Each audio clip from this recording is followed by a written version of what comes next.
All right, welcome to another edition of the Headline Eye. I'm your host, Larry H. Gardner. The H is for Hot One. It is a 77-degree day, but get 77-degree day here in the city of Cleveland, Ohio. By the way, happy birthday, Cleveland. 229 years that the city of Cleveland has been in existence. Happy birthday to the city of Cleveland. I also got the human T-Rex here on the ones and twos. Let's just get to the hot topics before I get to the guests, because of the simple fact of the matter is we about to get on your nerves today, especially about the elections that are coming up. City council races are in effect. Redistricting has affected those, but top stories. I got to get to those. First of all, the tragic death of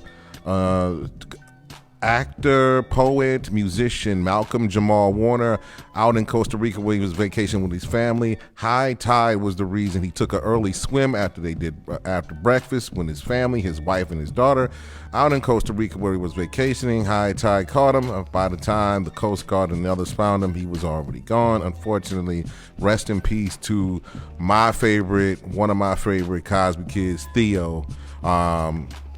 And of course, there's been a lot of sentiment going around from Bill Cosby. He said it's like losing my son again.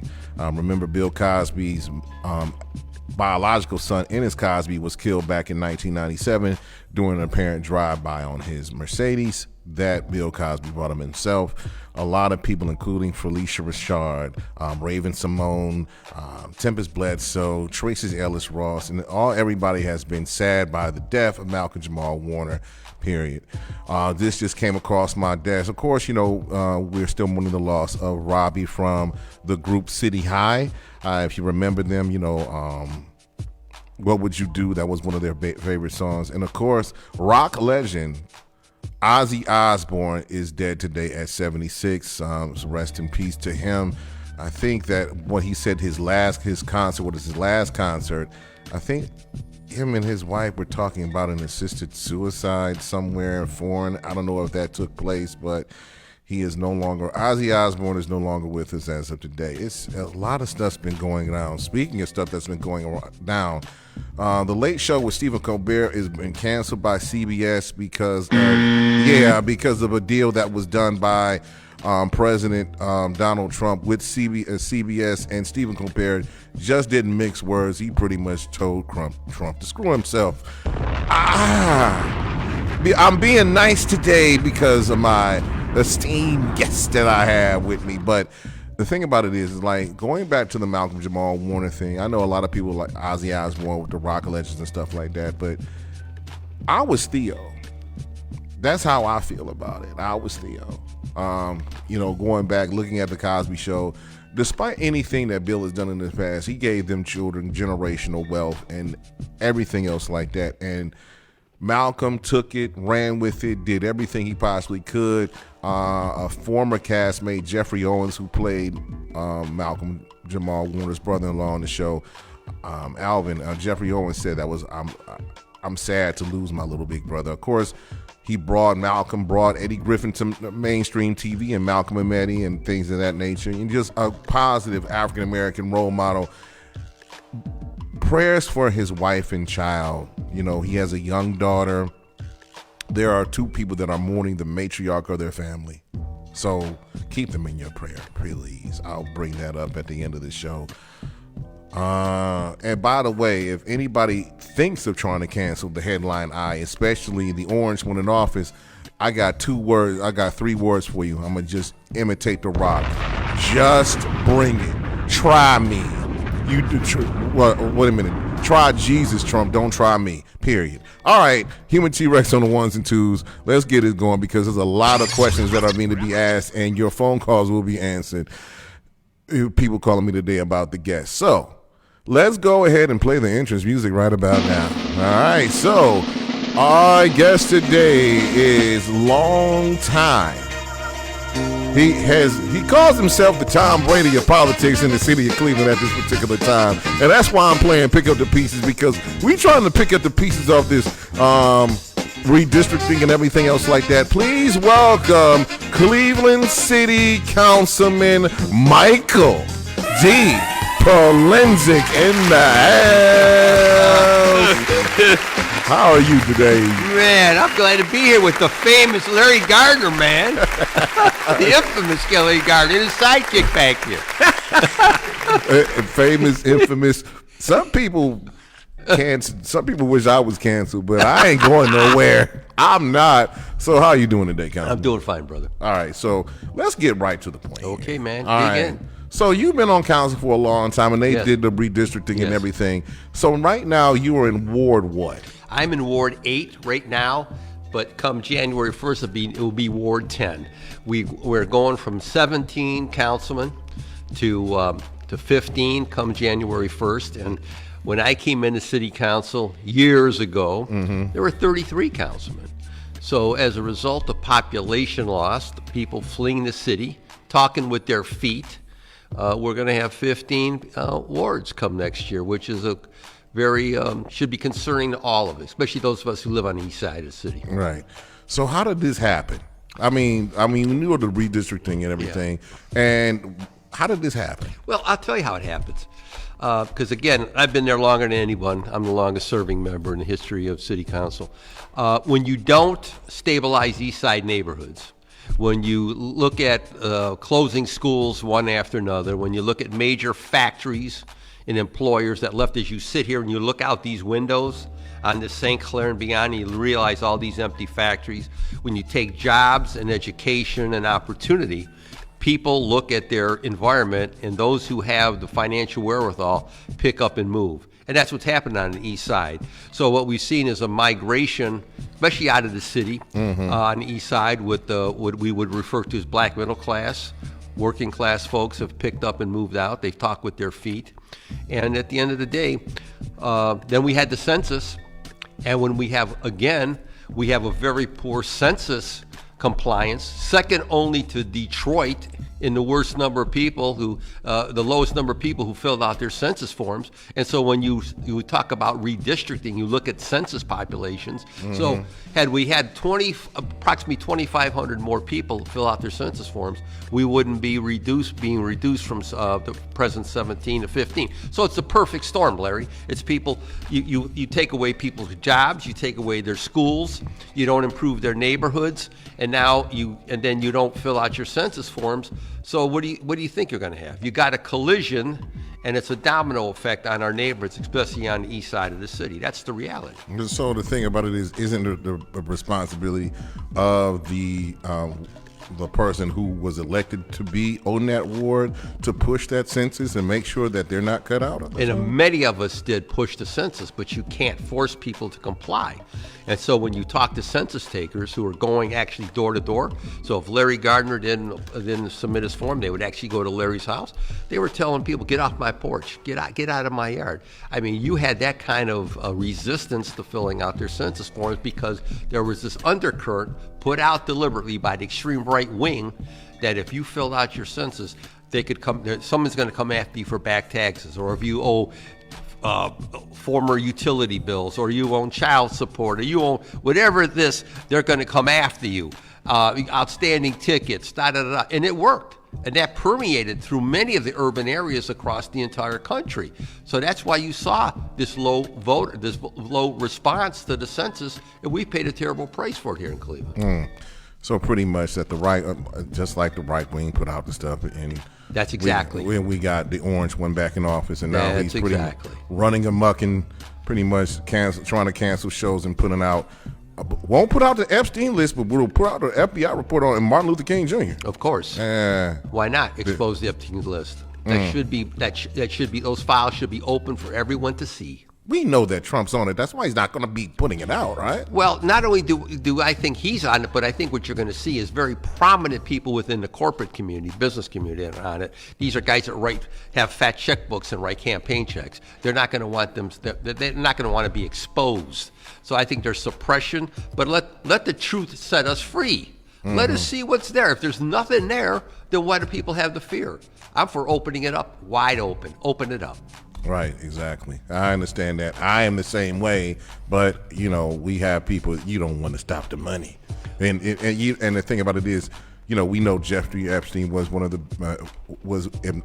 biggest corporates of child molestation and Sure. exploitation. So Pervert, man. Pervert. So if you open up the pervert list, then you're going to find there's a whole bunch of people that's going to be like, you know, if you open up the closet, there's going to be a whole bunch of skeletons that's coming out Well, of there. let the skeletons fall out, baby. That's what I'm for. Let them fall out. Skeletons, ghosts, ghouls, and goblins. That's exactly, brother. I feel like we living in Halloween. I'm like all over again. But. Yeah, but let the chips fall where they may, man. All right. So back to who did the redistricting?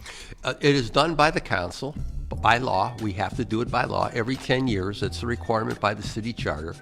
And so what happens when you have to lose 2 wards, there's a collision. There's collisions in different parts of the city. It's a domino effect. So at the end of the day, in some wards you'll have council people in the same ward. In other wards you might not. But the lines get redrawn, and that's how it is. And so whether you like it or not, that's the fact of life. And I think Blaine Griffin did the best job he could do. Am I satisfied with the lines? No, I'm not satisfied with the lines in the new Ward 10 that I'm going to be in. But I think he tried to do what he could. I mean, because again, wherever you draw the line, you affect somebody. You push somebody's quote-unquote neighborhood somewhere else, or you push somebody.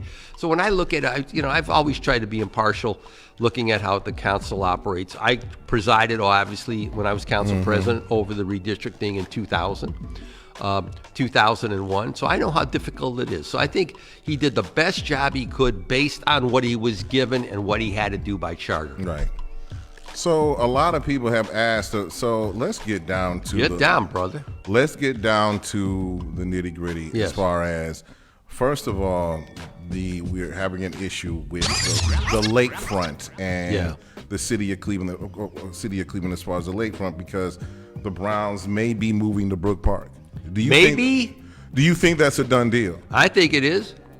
When the state gives them $600 million, which they don't have to repay, and another $80 million, which nobody wants to talk about, but that's $80 million to redo the roads around the new Jimmy's World. What do you think's going to happen? They're going to Brook Park. Every indication is the Brook Park is taking action to rezone the property. He'll get the support that he needs out of the city of Brook Park. He'll get the support out of the NFL. He's getting the support out of the state of Ohio. And yet, at the same time, we need roads fixed. We need infrastructure fixed. We need city buildings fixed. You think we're going to get any money out of the state of Ohio? Think twice about that. We're going to get zip out of the state. Okay? So at the end of the day, then what does he do? He goes out after he gets all this money. He goes out and buys a $25 million oceanfront or waterfront property in Florida. Okay? Wow. Only in America, brother. Only in America, where the rich get riches and That's the exactly. poor get ran over with the truck that the rich drive in. That's exactly. So the thing about it is, how do you feel about the state of Ohio, the Governor DeWine, giving the money to the Haslam's for the Brook Park thing? Let me say this. I'm very disappointed. I think the governor is a decent man, and I understand what he has to deal with. A legislature, the House and the Senate, both controlled by extremely right-wing Republicans. I got no problem with Republicans. I got Republican friends, a Republican family. But at the end of the day, them good old boys are in charge in Columbus. And you can see it. They cut public education. They cut libraries. They cut the food banks. Who cuts food for people, old folks and children? You look at what the action that they have taken, made increased taxation on working people and gave wealthy people tax breaks in Ohio. So the question is, as you step back, and then they give away all this money to billionaires. So at the end of the day, what's ruling Ohio today are the boys and girls with the fat checkbooks. The legislature's for sale. Let's just be blunt about it. They're for sale. The people who run the Ohio House and the Ohio Senate, they're for sale. If you write big campaigns, look at the amount of checks that Jimmy Haslam wrote to the leadership in the House and the Senate. Come on, man. And then he gets $600 million. You don't have to be Inspector Clouseau to figure this one out. Okay? All right. Okay? It's there. It's for everybody. Let me tell you something. These boys don't even hide it. They don't they could care less. They don't even make any effort to hide what they do. Well, what about the Modell clause in the city of Cleveland and Mayor Bibb fighting as far as we're not going to, do that. Well, what did they do? The Modell Law was there, and our former my former colleague, Dennis Kucinich, when he went to the Ohio House Senate, he passed that law. And so what did they do? They rewrote the law, allowed Jimmy to go outside of the city, to let him go to Brook Park.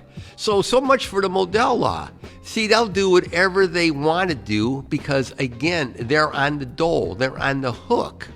And so Jimmy he used the Modell Law to get the soccer team in Columbus. He used that law to his advantage when it was there, so he could get the Columbus soccer team. What is that called? The Crew or whatever the hell it is. I don't know what it is. I don't know what they're called down there. But he got that. But now, so he can move outside of Brook Park. He got the law changed. So I don't think Mayor Bibb had any other choice except to file the suits that he filed initially. I know there's a lot of finger pointing at City Hall or in the community. I know a lot of the corporate community is not happy, but I would say this to the corporate community here. All of us were getting phone calls. I was getting phone calls from restaurateurs, from the hotel operators. Oh, the Browns are going to leave. Well, why didn't you say anything publicly? Why didn't you come out and make a statement and make an effort to tell everyone? Like the Hiltons, right? all those. They're all Marriott's. They're all squealing like they're extras in a Deliverance movie. Okay, man, they're squealing, because they know this is going to hurt them. But why didn't you say anything? Why didn't you come out and say to the state legislature, you can't move them out of the city? Because this is what I want to say to you, Larry, and your listeners.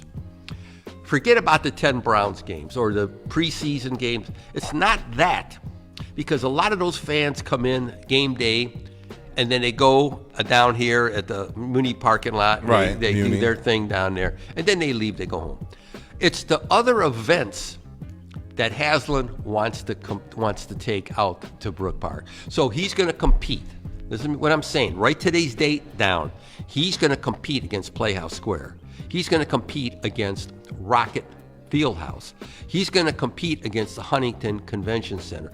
He wants to create other venues out there. He wants to create a facility. Now, is it a convention center he wants to build out there? But he's going to have a roof, so he'll have a year-round facility. Does he want to create, again, another venue, facility out there? He will compete directly against Playhouse Square. He will compete for big shows, big venues. That's where the hit's going to come. That's where the restaurants and the hotels. If you're staying out at Jimmy's World in a hotel, why would you come downtown to go to a restaurant? You ain't coming back downtown. If the event's out there, if you're going to see a show out there and you're going to stay in a hotel, you're staying out there. You ain't coming downtown and staying at the Marriott. Come on now, let's get serious. That's where the hit's going to come. And if you talk to people privately, they'll tell you just that. Why they never launched an assault, why the Cavaliers and the Guardians never launched an assault against this action is beyond me. The only thing I can think of that somehow they didn't, because at some point they're going to have their hands out asking for the same thing. They're going to be asking for money as well. I mean, the thing about it is, let's be honest. The Cleveland Browns, it being Brook Park, of course, they want a dome. Of course they do. Because, okay, last year, I'm going to tell you what I did. I went to SummerSlam, WWE. Now WWE's on Netflix. Yeah. SummerSlam was outside. Sure. There's a lot of WWE fans in the city of Cleveland. There are, big time. Big time. And they come for, this year SummerSlam is going to have a 2-day event at MetLife Stadium. It was a whole event last year, and it was crowded to the point where, when certain wrestlers came out, when certain superstars came out, the stadium was rocking. I mean, literally, like, you can feel it. You could feel it. Yeah. So, to the playing, I don't want to play that. I'm going to just ask, why don't they just build a dome over that stadium down there? Well, let me say this. For the $600 million that they gave Jimmy, plus the 80, you probably could. You probably could have completely redone Cleveland Brown Stadium as it presently sits on the lakefront. But see, again, Jimmy wants to control everything. He wants to control the parking. He's obsessed with parking. He wants to control. He wants to set the rates. So on 170 acres, it's been estimated he can create 20,000 parking spots. So that means that you can charge. Oh, brother. Parking. Cha-ching, cha-ching, cha-ching. Plus, if he if he could control the hotels and all the other venues out there, that's a cash cow that doesn't stop giving, okay? So at the end of the day, he wants to create Jimmy's World, but he wants you and me and everyone else to pay for it. Now, I'm a capitalist. You want to create Jimmy's World? Be my guest. You own a team? I understand that. 2028, you're out. Your lease is up. So, but if you want to go to Brook Park, fine. You pay for it, brother. Because I don't see all these businesses up and down St. Clair getting free money, getting help. Euclid Avenue, St. Clair. I mean, Superior. I don't see our people getting free money. Especially right here. That's right. To do something to redo their business or to invest in their business. I mean, come on now. So at the end of the day, what I said earlier, it's people with fat checkbooks rule Ohio. It's clear to all of us. You see it in Columbus on a daily basis, and it's sad, but that's the reality. And it's going to continue to be the reality until all of our brothers and sisters wake up and realize they have something. They have one thing that they can't take away from you, and that's your vote. That's your vote. And if you don't want to vote, and if you want to concede your vote or delegate your vote to people, then so be it. But that's what happens when you don't exercise your vote and the power that you have. That means that that the people who vote, because there's going to be people who are going to vote for those corporations who write those fat paychecks to those particular politicians. Just keep warning people, but now, man, everybody wants to be woke. Now, wake up. The Browns about to be in Brook Park. And the thing about it is, like, by the way, for all you bus riders that think that you're not going to have the Brook Park Browns, well, the Cleveland Browns. Ooh, I'm about to say that out loud. I don't even want to do that. The Cleveland Browns, that Brook Park station is sitting right near Jimmy's World where they want to have it at. The Brook Park is one stop close to the airport on the red line. That's right. And I've taken that. And the thing about it is like, isn't the RTA redoing the rapid station right now? Yep. Okay. We're talking about it. Yeah, they're doing. No, I mean, the thing about it is like, I rode the shuttle bus today when I usually ride the rapid to take something down somewhere. So they're starting to do it right now. So you think that? What about the RTA? Regional Transit Authority. What about these other people that are going to feel the effects when the Browns leave in 2028? We will all feel the effects when they leave. And so the big question is, though, if I was sitting in the mayor's office, I would have been in New York on the Roger Goodell's doorstep. I would have said, okay, you want the Browns to go? You want to support the Browns going? Then you got to make us whole. We got over approximately $700 million tied up in that stadium with debt service and all the other things that we had to do. And we still owe approximately $33 million on it. We have still 2 years to pay on it. About $9 million a year we're paying just on debt service. Mm-hmm. Okay? That's interest for your listeners. So we don't even have it paid off yet. We don't even have the stadium paid off yet. And they were talking about tearing it down. And so I'm watching the TV station the other night, and they're talking, well, maybe about $6 million to tear it down. Wait a minute. The figure I was given was between 25 and 30 million to tear it down. Okay? Because you got to take all the foundations out. Between 25 and 30. So then what do you got? You got a big hole in the ground. Okay? So people better step back and look at the big picture. So when we talk about the lakefront, to redevelop the lakefront, where's all that money going to come from? Where's the $500 million going to come to redo the lakefront? To build hotels or restaurants or condominiums or apartments. Where's all that money going to come from? I want somebody to explain that. See, I'm a numbers guy. I'm on a finance committee. Mm-hmm. Show me where's the beef. Show me the beef. That's what I want to see. Show me where the money's going to come from to redo the lakefront. And how does that help Mount Pleasant, Lee Harvard, Huff, Glenville, St. Clair Superior, Collinwood, Euclid Park, Euclid Green? Show me how that benefits all of us. You mean the lakefront? That's right. But Councilman Polensek, with all due respect. Yes, sir. who's going to live down at the lakefront if you put condominiums up there? Well, you ain't going to be able to afford it, brother. I know I can't. Okay? And a majority of Clevelanders aren't going to be able to afford it, especially East Side folks aren't going to be able to pay. Unless I hit the lottery, I mean. $2,200, $2,100 a month for rent, okay? Because that's the reality what that's going to cost. When you drive Cleveland's East Side, you look at these old two families, 2 bedrooms up, 2 bedrooms down, 1 bathroom. They're getting $1,100 a month. These guys are demanding $1,100 a month out of these. So you can imagine what a new unit's going to cost downtown. Our folks aren't going to be able to be able to support that. Now, maybe you want to market it to the millennials and out-of-towners or whatever. Fine. But that's why I go back. See, I always look, maybe because I'm a street person, I want to know how it's going to benefit my citizens, my residents that are paying taxes, that are struggling to maintain their homes now. Right around in these East Side neighborhoods, you see blue tarps on roofs. We didn't have no hurricane here. People can't fix their roofs. I get calls every day and every week. I can't fix elderly, working poor. I can't fix my hot water tank's out. My furnace is out. My air conditioning's not working. I got my basement's got a problem. I get those calls every week. Every week.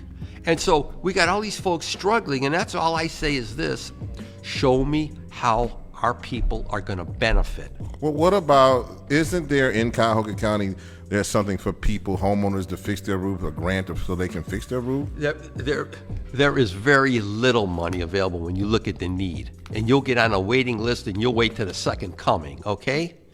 The second coming will be here faster before you get help, okay? So at the end of the day, you have far more need. And that's what I'm saying. Where's the state? Is the state stepping up, throwing hundreds of millions of dollars in to do home repair programs in the city of Cleveland? Hell no. What are we doing to help people who are on Social Security, fixed income, people that are on disability? I mean, see, I'm again, that's what I look at. I look at the reality that I'm confronted with every day. How do we help people? How do we improve their quality of life? How do we make Cleveland's neighborhoods livable? I'm talking about the entire city. But I'm an East Side councilman, so I'm specifically looking how do we make our life better, our residents better on the East Side. Now, I was born in Glenville on 120th Street, north of St. Clair. My mother moved us there from off a street called Darley off 140th. Raised 4 of us by herself. I saw how she struggled. I moved her. Let's move it to the 2025 now. I don't know how she would be able to do it with 4 kids. And many times on public assistance in the court as I was growing up. As many families are struggling right now in the city, how do you fix a house? How do you fix that roof? How do you fix your car? How do you pay for the basics for your children? At the same time, they're talking about closing between 20 and 30 frickin' schools in the city again. Okay? So those are the challenges. And see, I'm old school. I talk about the things that are important to my citizens. I'm not a dreamer, man. I've lived in Cleveland all my life. Do I want to see a beautiful glitz and glamour lakefront? Heck yeah. But tell me who's going to pay for it? Tell me who's going to pay for it. And how does it benefit our citizens? How does it benefit our residents? That's all I want to know. Lay that out for me, and then I'll be happy. But no one's been able to lay that out to me. And I'm going to continue to ask those questions. It's about transparency. It's about accountability. And that's what I'm about, man. I didn't get elected to not represent my folks. And I represent my folks, and I ask questions, and I make no apologies for that. We're going to leave it at that because right now I think everything is about to burn up. Thank you very much, Councilman Polensek. We're going to take a short intermission at this particular time, and it's about that time. By the way, before we do that, I just wanted to say this. Yes, sir. That the Board of Elections has moved to Superior Avenue, 1908. Yes. Superior Avenue, the old Plain Dealer building. Voting early starts August 12th. Last day to register is August 11th. For the primary. Primary. Yes, sir. All right. So when we come back, we're going to talk more with Councilman Polensek and his strategy. I'm going to ask him the question. His strategy for re-election. When we come back on the headline on Nerve DJs, WNRV 108.1.com. Nerve DJs, we get on your nerve. This is Don't Lose My Number, Phil. Collins. This is WNRV 108.1.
WNRV 108.1.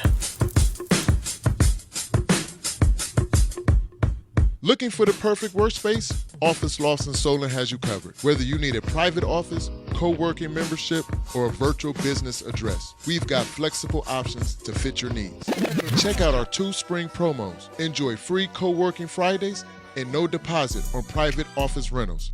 We also offer month-to-month leasing for your ultimate flexibility. Visit office-loss.com or call 216-230-9258 to lock in your space now.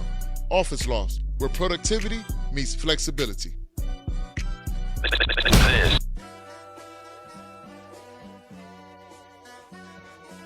See you soon. This is WNRV 108.1.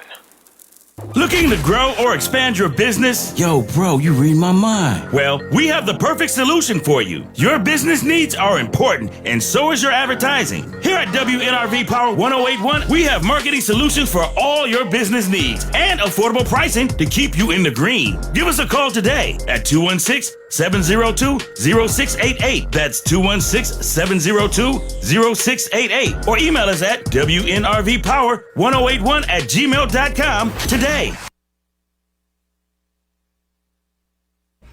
What's up? It's your girl, author Ivy Lee. Tune into the Headline Eye on WNRV 108.1.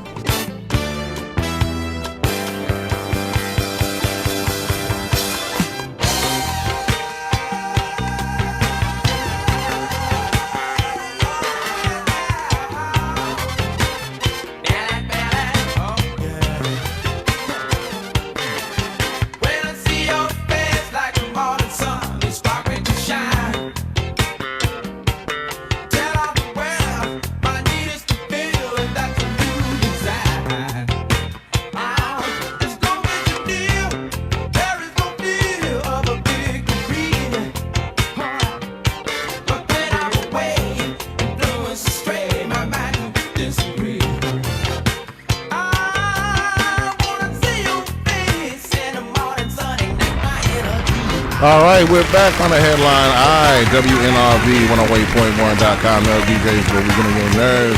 And right now, that was Earth, Wind, and Flames, Earth, Wind, and Fire. The Serpentine Fire. I think we on Serpentine Fire with Councilman Michael D. Polensek in the building. Before we get started, East Cleveland has a new mayor. Well, old new mayor, Lateek Shabazz. And the first thing that Lateek did was fire the police chief of East Cleveland.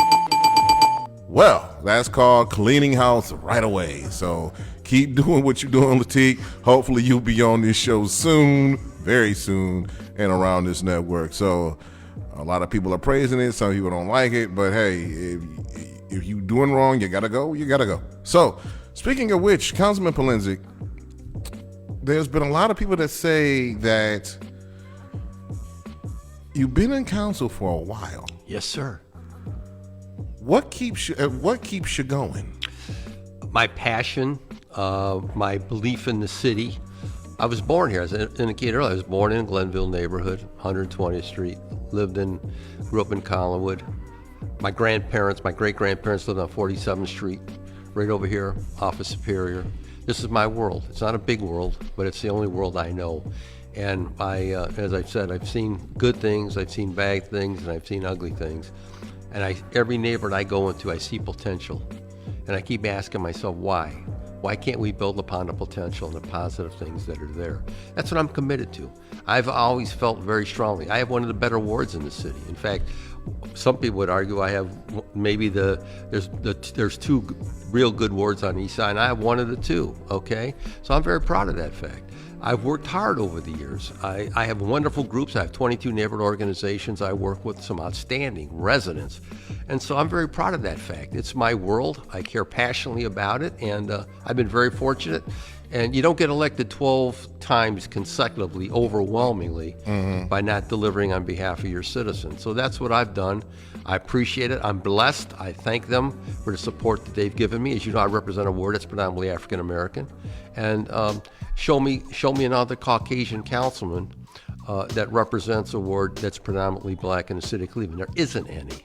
There isn't any, and there hasn't been.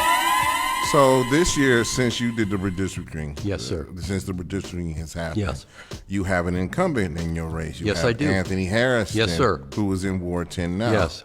So y'all will be competing against one another. Yes. How do you feel about Anthony? Well, Anthony's a colleague. He's a friend, and so I'm going to make a decision very shortly whether I'm going to run for re-election in Ward 10.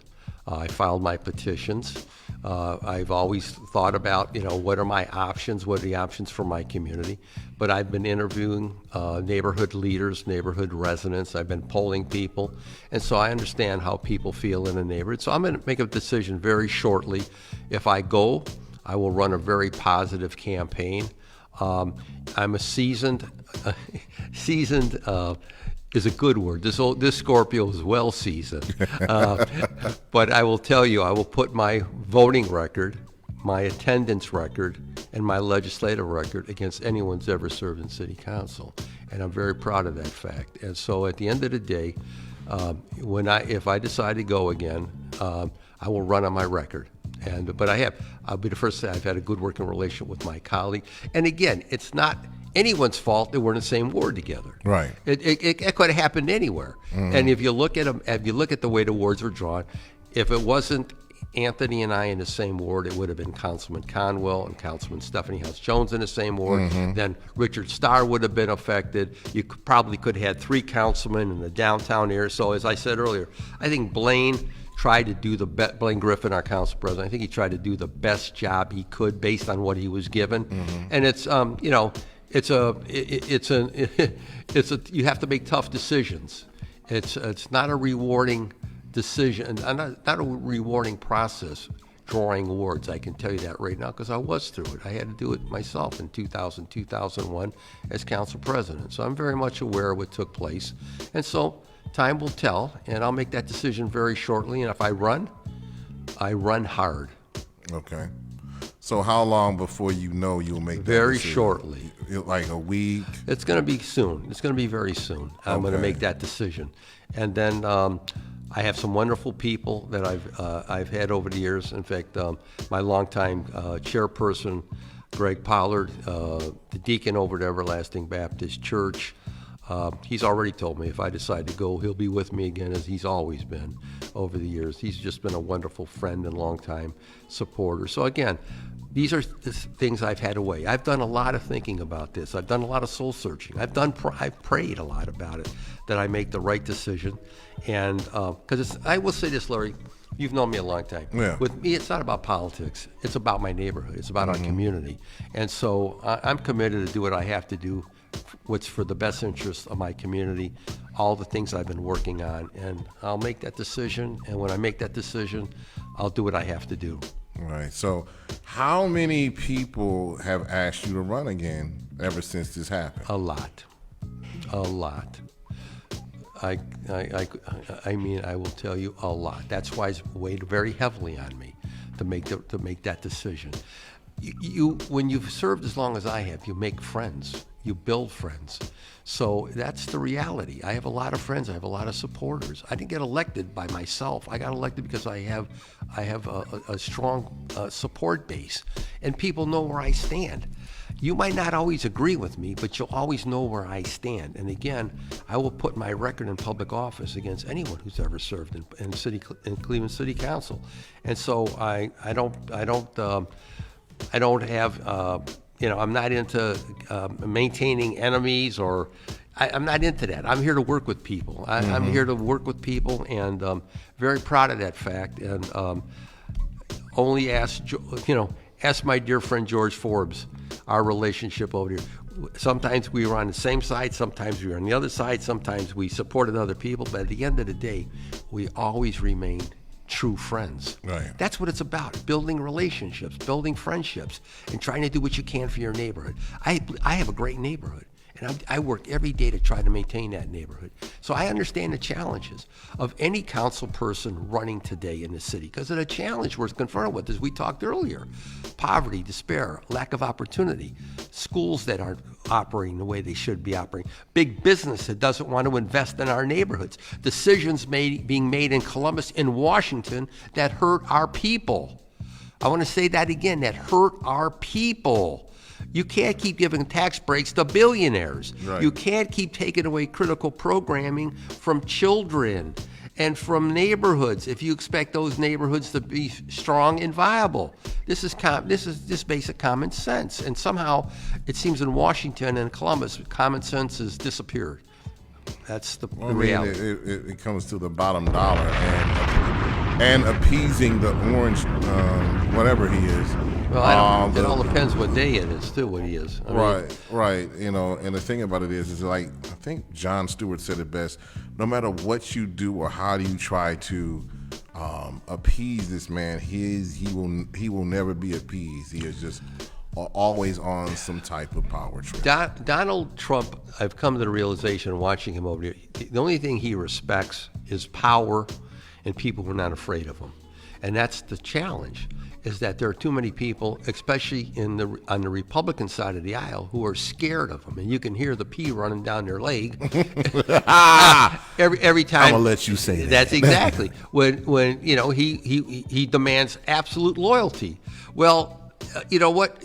A relative of George Voinovich said to me recently, who was a United States senator, former mayor of the city of Cleveland, that his relative, George Voinovich, couldn't get elected today in Ohio.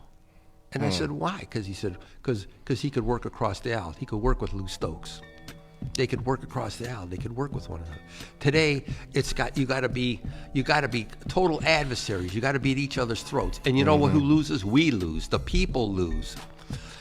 Everyone knows I was very close to Lou Stokes, the gentleman from Ohio. Lou could sit down, regardless of someone's political position, and he could sit down and work with them. They might not always agree, but they could work together. And I heard those stories where they would sit down and talk about, hey, I need this for my neighborhood or my district. I need this. And they could come together. Those days are gone. And we somehow got to figure out how do we get back to that where we can disagree and still be agreeable, where we can be on different sides of the aisle, but we can come together to help our residents. That's not going to say we're always going to agree every time, but at the end of the day, I'm so disappointed what I see in government today. This carnage, this adversarial relationship. I gotta put a stake in the heart of my opponent or the people on the other side. No, it don't work that way, and we're all paying a price for that, my brothers and sisters. And we all know it. Let's be honest about it. We need transparency. Exactly. Yeah. Speaking of transparent, how like the first 4 years, how do you think that Mayor Bibb has done since he's been elected? I think there's been successes and there's been some roadblocks or some potholes that he's fallen into.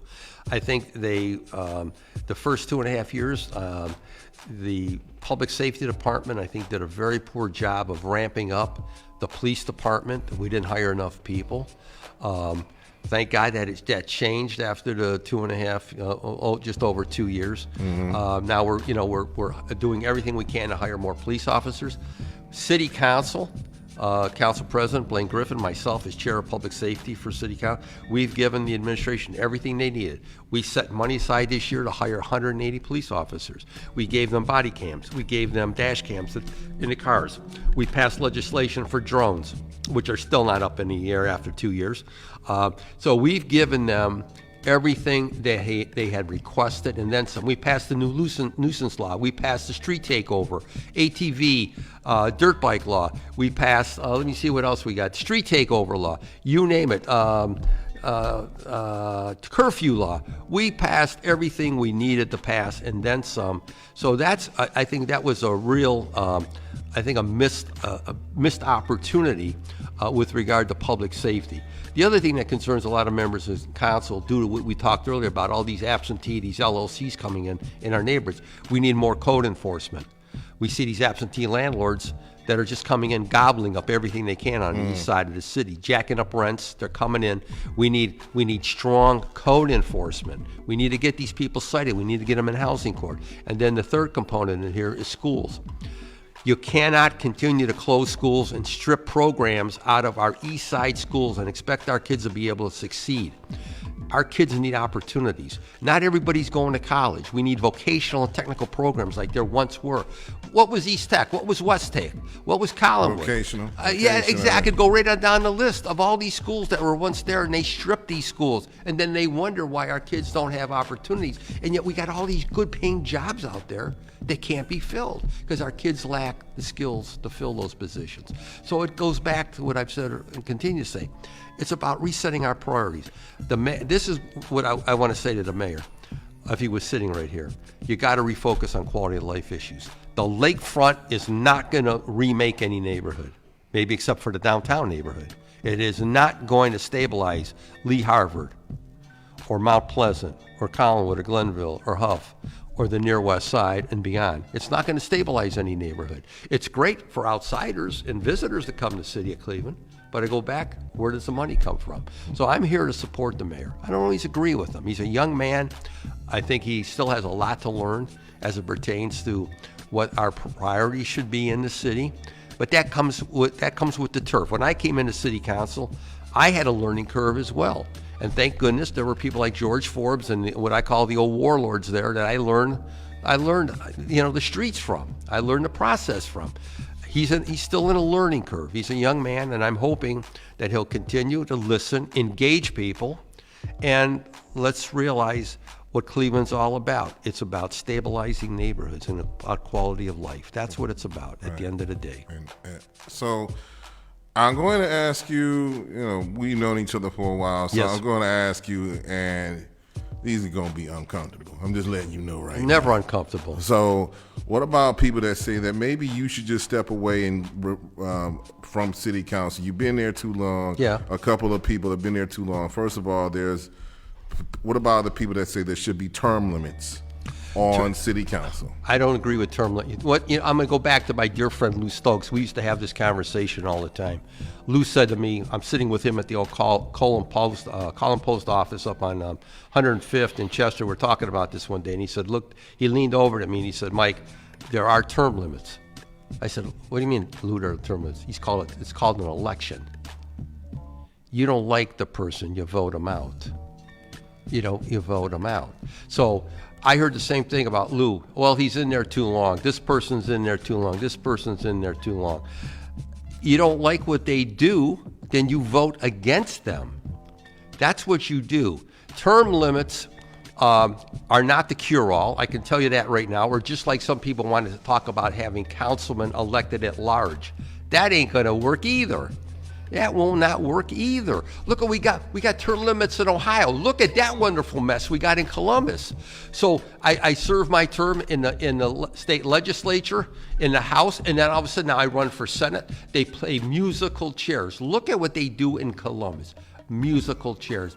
If that's what you want, then so be it. But I would like to think that the average voter, the people who really care about our city, realize that you have to have stability. You know what? I'm proud of the fact that I have seniority. I worked hard to have the time. I've been elected 12 times. Mm-hmm. So I'm proud of that fact. I make no apologies about that. I mean, and so you got people that supported me overwhelmingly. So, have they been there a long time? Hell yeah, brother, I've been there a long time. And so I've been blessed. I've been thankful. And if I pull the trigger to go again, the only thing I would ask of people, judge me on my record. Judge me on my record. Mm-hmm. I have no problem with younger people. I have no problem with people that are better educated, that are more attractive, that are more handsome. Okay? I have no problem with that. Right. I go back to, I'm a seasoned Scorpio, brother. And so that's the name of the game. I mean, what you see with me is what you get. Mm-hmm. I'm not here to, I'm not here to come up or try to cover myself with some kind of shroud. Mm-hmm. What you see is what you get. All right. So another thing, you've been in council for quite a while. Yes, sir. And the thing about it is, people are like, well, why don't you just step away? Or I know that this is a difficult time, but why didn't you step away a long time ago? Or why haven't you done this? Or why haven't you done that in city council? You want to know why? Right. I love my job, and I love my community. Now, when people say, when you're a councilman in the city of Cleveland and you say that, you love your job, and they look at you, man, maybe he ought to be committed, okay? Maybe he's got issues. I don't have issues. I love my neighborhood. I love the people in it. And so, could I have stepped away? Yes, I could have stepped away, but let me ask this. If Larry Gardner is a painter or a sculptor, and you're working on a painting or you're carving something, do you step away from it before it's done? I have a whole bunch of projects that that I worked on for years that are finally in the pipeline, about to happen. The lakefront, the lakeshore, the reimagining Lakeshore Boulevard, working with new businesses coming in, expanding lakefront access along the lake, working on a St. Clair plan. I'm doing 140th Street right now.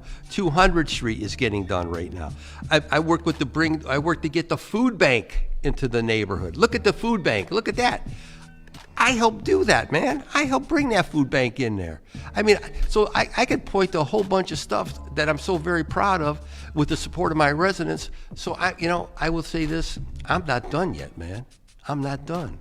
And so that's what's weighing very heavily on me, the decision I'm about to make, because my job isn't over yet. When I feel my job is done with the support of my residents and how they feel, then I'll decide is it time. But right now, I'm weighing that very heavily. So, you have advocates and activists say this, and this. Sure. What do you say to them if they're saying, well, Mike Polensek, their word is not doing a good job? What do you say to them? Well, elected 12 times overwhelmingly. Okay? That record speaks for itself. So we all have our distractors, all members of city council. You could go in any ward and you'll find people, oh, that guy's, that man or woman, they're this and they're that. I don't listen to the distractors. I don't pay attention to the distractors because they don't do anything. They don't bring anything to the table. It's like if you want an armchair quarterback, be the armchair quarterback. It's another thing to get behind the center and take the ball.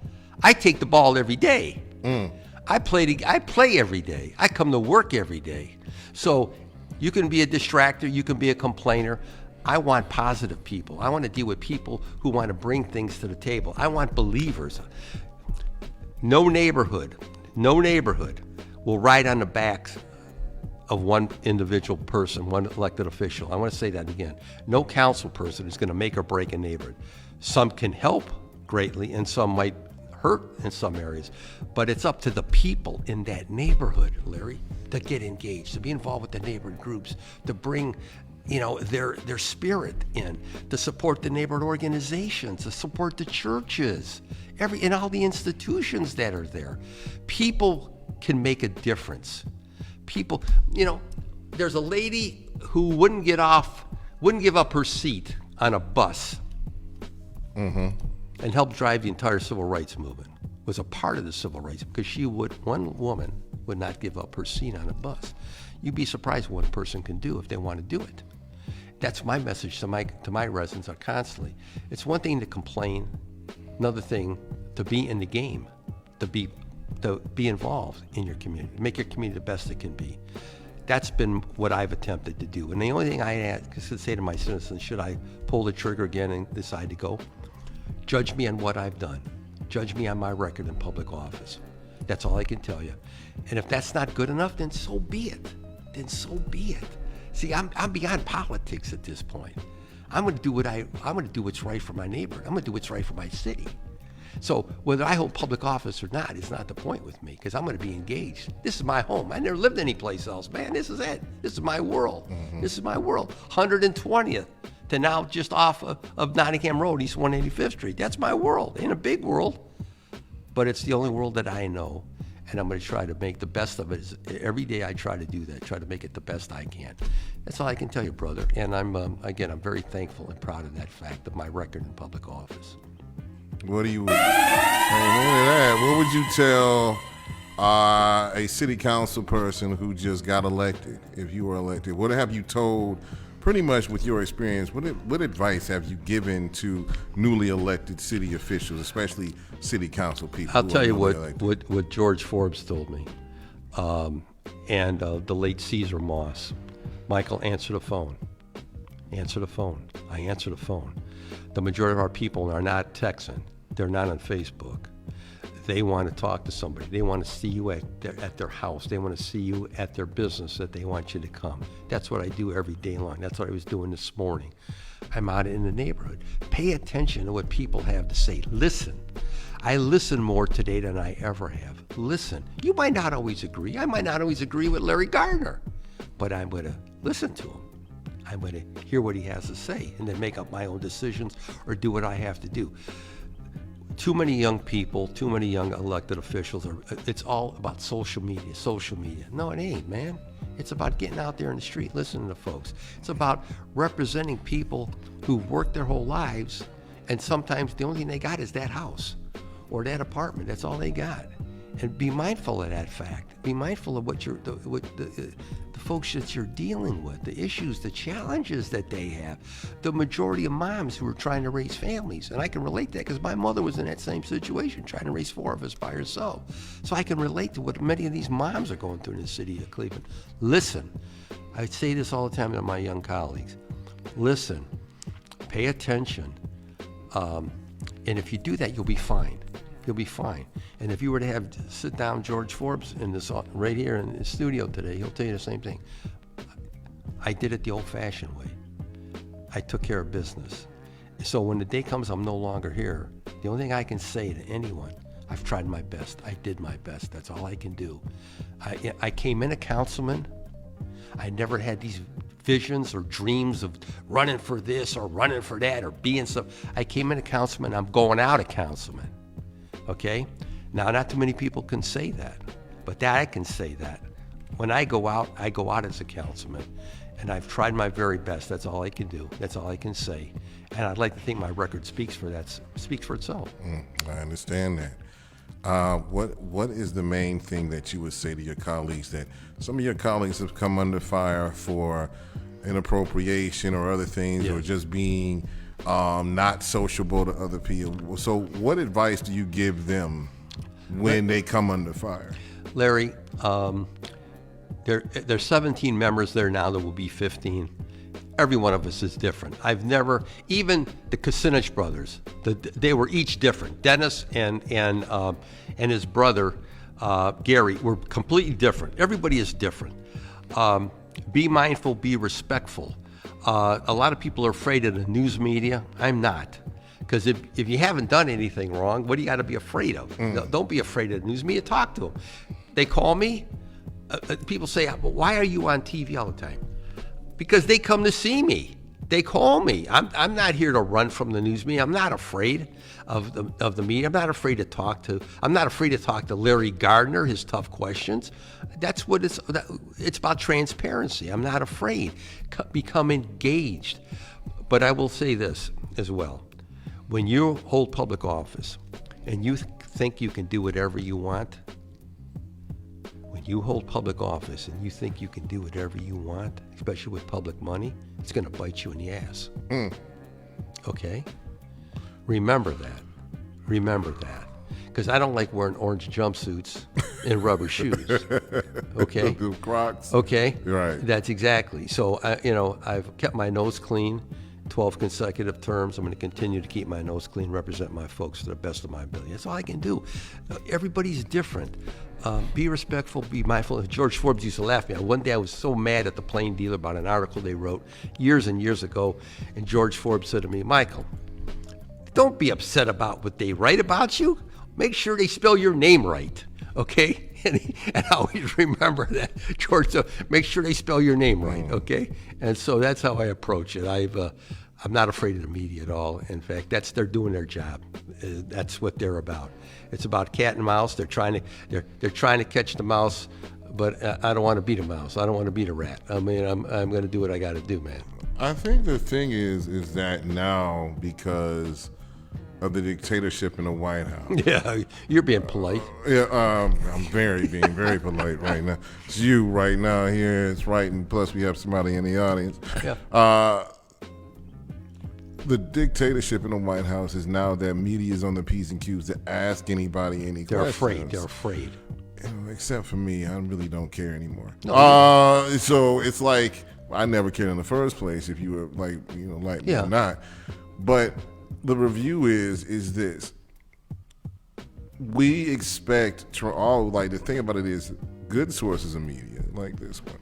We just want the truth. We want the actual facts. And all we want is the transparency of the truth. Of course. Period. So what do you say to your council people if they're afraid to talk to the media? I mean, you probably said it before, like as far as saying that you don't have nothing. If you don't have to be afraid that you don't have nothing to hide. What about those council people who do have something to hide and they get exposed, and that make the rest of the council look bad? Well, it has. There has been some that have made us look bad over the years, but again, you know what? I can't speak for them. They made those decisions in life. Don't cast a cloud over the entire body. The majority of men and women that I've served with over my 12 consecutive terms are some of the most decent, dedicated people I've ever had the pleasure to work with. I've never been afraid. You have interviewed me, I don't know how many times over the years. I've never been afraid of any questions because, see, you're always going to ask. You're going to ask pointed questions. I've never had a thought that you're somehow trying to set me up or some way. The problem is, again, let's go back. There's some people in the media, both the left-wing and right-wing media, are trying to set people up or trying to make people look bad. It's all about gamemanship today. It's not about, I keep asking myself, what's wrong with the media as well, the national media, who can't see through their own prejudices or their own political allegiance. I'm not afraid. When you want to silence Stephen Colbert, I don't watch Stephen Colbert, but because he made fun of the president, now you're going to silence him. Man, that's scary. That's a scary proposition. That's what we have to run. The thing about it is, like, African American media, by the way, the National Association of Black Journalists convention will be here in Cleveland the first week of August. That's right. By the way, shout out to Ronna Carter, from the president of the NAB, the Greater Cleveland Association of Black Journalists. Right. We have a golf outing pretty much in that particular that week, that Sunday, that August 2nd. That's a Sunday. You can golf for $150. If you want to eat, just pay $50 for the, it goes to us for the journalists. So we as media, podcasters, internet people and stuff like that, not getting enough support from, and the thing about it is, like, the last bastion of truth, because I'm just going to be very transparent with you, Councilman. You've always been. Councilman. The national media, like the stations and stuff like that, they can only say so much as far as, of course, Fox News, we know they kiss Trump's behind every single day. But, but the thing about it is like, they may have certain limitations. I do not. But the thing about it is, I am mindful and respectful. But what about the support that we need to get as black journalists, period? Well, we all have to support the press. We have to support free and independent journalism, because what makes a democracy? Having the truth, the transparency. If you want to live in Russia or North Korea or China, let the news media be suppressed. Let them be squashed. Let them be put out of business. I would say to all citizens, be mindful. They want to put PBS out of business, public broadcasting. I want to kill. They trying to get rid of Sesame Street. That's exactly. They want to kill Sesame Street. I mean, come on now, really? Give me a break here. It's about suppression. It's about oppression. And at the end of the day, all of us have to stand up. And you know what I've been doing at my neighborhood meetings? I've been passing out an 8.5 by 11 sheet of paper with your state representatives on it, your local state reps, who's the leader of the Ohio House and Senate, who your Congress people are, who your United States senators are, your phone numbers, their email. I've been passing out my neighborhood meetings saying, people, if you got a pothole in front of your house, you know who Councilman Polensek is. Mm-hmm. You got a tree that you trim, you know who I am. Right. You know me, you got me on speed dial. Do you know who your state rep is? Do you know who your United States Congress people are? You know who United States Senator? Larry, you'd be surprised of people who don't know who their Congress people are or their United States Senators are.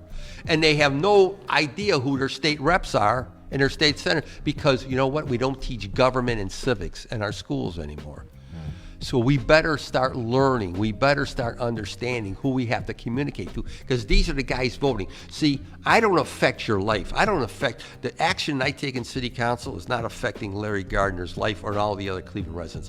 But them people in those folks in Columbus and Washington they are affecting your life. They're affecting your financial wherewithal. And if we don't express ourselves, they're going to continue to suppress the media, the free press. the democracy. Our country is based on being able to, again, to disagree and still be agreeable. Something's missing here, and unless we as citizens get more engaged, but I'm gonna be very blunt as I always am. There's too many people want to come home and sit in front of the TV, the big screen TV. They want to get on their computer or their cell phone, their smartphone, and it's like they transport themselves to another world. You better be careful what world you're transporting yourself to, because the real world is going to have an adverse effect on you. The people in Washington and Columbus are going to have an adverse effect on unless you pay attention to what's happening here. Our people better pay attention. You get the government you deserve. And you want to get screwed?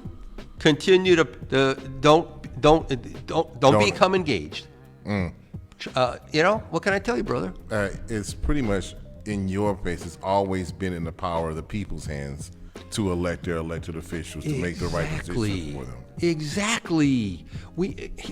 I said to someone, I was up in Mount Pleasant, Lee Harvard for the annual parade last year, Labor Day parade, and an older gentleman came up to me and he said, "You know what? By how few elected officials showed up for the parade." Because you can remember when Lou Stokes ran that parade, and Chantel Brown has tried to do a magnificent job. She's trying her very best. Shout out to Chantel. Yeah, but you know what this guy said to me? He said, Lou Stokes would be rolling over in his grave to see how few elected officials are up here and how few people are engaged in a political process anymore, voting. And he's absolutely right. Think about the Voting Rights Act. Think about everything that people fought for. I tell my own kids, when you go to vote, I'm not telling you who to vote for, but you better vote. And remember, you're not only voting for yourself and a family, you're voting for the people who didn't have a right to vote, that died for us in our armed services, the labor movement, the women's suffrage movement, the civil rights movement. You gotta remember those people who gave up their lives or were abused and beaten for you to have these rights today. Too many of our people have forgot about that. I want to say that again, they have forgot about what people experienced, what they went through to give us the right to vote. So we can bemoan what's happening in Washington and Columbus, but if we don't express ourselves, do you think it's going to change? No. Hell no. No. Hell no, brother. Absolutely not. And as I keep saying, that's why I remind every time election season comes around, it's like early voting starts this day. This is where you can go to. And repeating this, that's why I repeat the same things. Get involved. Pay attention. You know what? You got a block club, get involved in it. You got a neighborhood association, get involved in it. Whatever it is. That's what I heard from my mother when I was a kid. I passed out stuff for Carl Stokes in 1967 as a kid. Lou Stokes never forgot about it. Carl never forgot about it. That's why every time I ran, I had their support. I had Lou's support. I didn't even know who Carl Stokes was in 67. I was a kid in school. My mother was one of those Eastern European women supporting Carl. That group of people that came together. I passed out that stuff. I still remember what 4 streets I passed it out on St. Clair Avenue. But my mother believed in the process. She believed in getting involved and getting engaged to make a difference. I've never stopped voting since the day I registered to vote. I've never missed a vote, and I won't. I will not, because they can't take that away from me. There's a lot they can take away, but they can't take away my vote. But let me tell you something. They'll try. I want to say this again. They'll try. Gerrymandering. Exactly. Redistricting. The people better remember the Voting Rights Act, how long it took to get that passed. They'll try to take your vote. Next thing you know, you will have to count jelly beans again in a jar, okay? As they used to do in the Deep South to figure out how you could vote. I mean, you get the government you deserve. Get engaged, get involved in your community, care, look out for one another, and you'll make a difference in your neighborhood and in your city. So we gotta get. I hate that we gotta get out of here, but I would like to thank Councilman Polensek. So when you say you're going to make that decision to run Soon. again? I'll make it soon. Soon? Yeah, I'll make it soon. You're going to make an announcement? Oh, hell yeah, man. You going to call me before you do that? Man, why is everybody in the media say, you got to call me first? You got to call me first. But when you make that announcement, I said, when I make that announcement, don't worry, everybody and their grandmother's going to know, okay? and so I'll make that decision. And Larry Gardner will know, man, because Larry's like, you're like manure in the barnyard. You're all over the place, man, okay?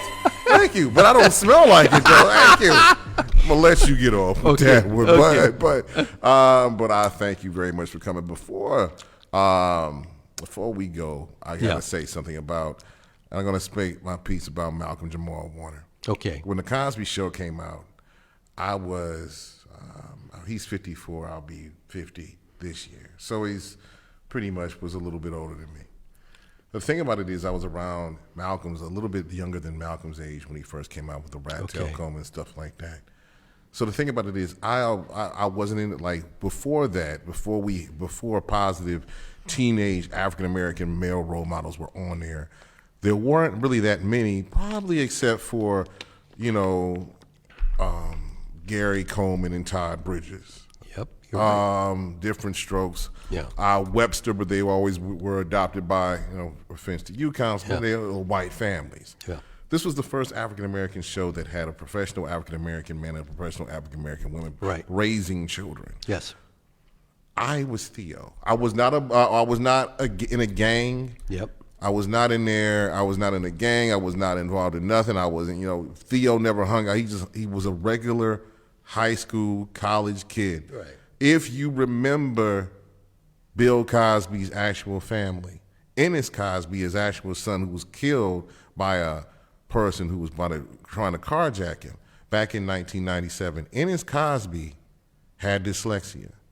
When the Cosby Show was written, Theo was struggling in school and stuff like that. Turns out that Theo had, in the show, dyslexia when they found it out in college. Once they found it out in college, they corrected that, and he had jobs and stuff, and he had straight A's and everything else like that. The last episode of the Cosby Show focused on Theo's graduation from college. This Malcolm Jamal Warner for African American men was something that you can strive to. And he even said that despite all the stuff that Cosby did or whatever, we're not going to focus on the negative. What we're going to focus on is the mercy. When Bill Cosby said it's like 1997 all over again, I can never imagine a father losing his son, and not once, but his adopted son twice. Because pretty much we grew up with the Cosbys. We grew up watching this African-American family, and it made more families strive positive. So this hurts. And then the reruns on top of it. Reruns on top of it. Yeah. It hurts. Yeah. I understand that now we lost Ozzy Osbourne, rock and roll. But the thing about it is, I'm affected more by Malcolm because the simple fact of the matter is that the matriarch I always talk about when we lose somebody, there's one less person at the dinner table. Well, what happens when the leader is gone? Then someone has to step up. Right. And we all have to step up Yes. when the leader has been taken away. Right. Thank you, Councilman Polensek, for being here. And whenever you do decide to run, I'm sure I think I have my answer in my head. I think that you're going to decide, I'm just going to tell it to you right now. Tell me. You're a mind reader. All right. So I'm just going to say it. Here's my thing. I think that you're going to run again and you're going to run a clean race. That's just my personal opinion. I think that you're going to run again and you're going to run a clean race because you're facing an African-American man who's your opponent this time, but you have nothing bad to say about your colleagues, and you never have said anything bad about your colleagues. No. Or even your opponents, by the way. Well, let me say there's been some opponents, and we've all had opponents. The first time I ran for public office, I was 23 years old. Think about that, 23 years old, man. So at the end of the day, it is about being respectful. It is about caring. Contests are just that, contests. And so at the end of the day, I've had the utmost respect for my colleagues. I have the utmost respect for my immediate colleague, now Councilman Hairston, and my other colleague, Councilman Conwell. So I'm here, whatever capacity I'm in, I'm here to help my colleagues. I believe in the institution of City Council. It's a great institution. I know exactly what City Council has done over the years, the things that they fought for, the things that they believe in. And so I'm very proud of the fact I never thought I'd be a public official. It was not on my radar screen when I was a kid growing up. And so I've been very proud and honored to hold public office in this city. And I said, I came in a councilman, I'll go out a councilman, and I want to thank everyone for the support that they've given me over the years. And Larry, I want to thank you because you've always asked tough questions and hard questions, but you've always been fair. That's the key thing. You've always been fair. The people listen to me, so I got to be fair to everybody around that comes around. I'm just going to say, if you don't decide to run, you're going to support. If you don't decide to run in this race, are you going to support Hairston? Well, there's only two of us in the race, so you answered that question right there. And I've already come out and endorsed Councilman Conwell in Ward 9, who's a wonderful councilman, who's really tried his best in Ward, and he's got a new ward, man. I'm telling you, Kev's got a new ward, and but I've had a good working relationship with Kevin. So at the end of the day, you'll know shortly. And again, I just want to thank you for the invite. Thank you very much. Your courtesy and your professionalism. And I wish you well. Stay safe and healthy, my friend, and God bless. God bless you too. And by the way, Councilman Conwell, I know you're listening. You don't have to avoid me, sir. You can come on here. Councilman Polensek is left here unscathed. You can be the same thing too. Are you telling me Conwell's afraid of you? Is that I what don't you're know if telling he me? is or not. Maybe I ain't invite him, but the thing about it is he's always been respectful to me every time I see him in public. By the way, you can bring your band too if you want. That's right. That's right. He has a wonderful. Kevin Conwell's very talented, very multi-talented, and I hope he's listening. He would come on the Larry Gardner show. And I'm going to challenge him right now to come on to Larry Gardner's show. Thank you. See, that's what happened when you got back. That's what happens, man. All right, I gotta go, man. We gotta show you the next door. By the way, speaking of which, happy 50th birthday to my friends Ann and Tara Thompson. Their birthday party is gonna be here at the View, 5100 St. Clair Avenue. I will be here, and a couple of things are happening at the View. There's a sober party here at the View. We had the men's mental health. Shout out to Johnny O and everything else, everybody else like that. So, the next one for the men is August 4th. Come down and support men's mental health.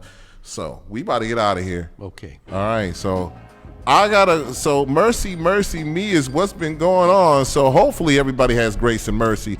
This is a oldie but goodie. Marvin Gaye. Mercy Gaye, man. Mercy me. If nobody tells you they love you today, I do. We out of here till next week. Peace.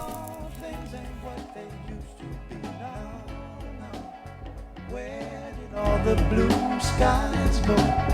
Poison is the wind that blows from the north and south and east.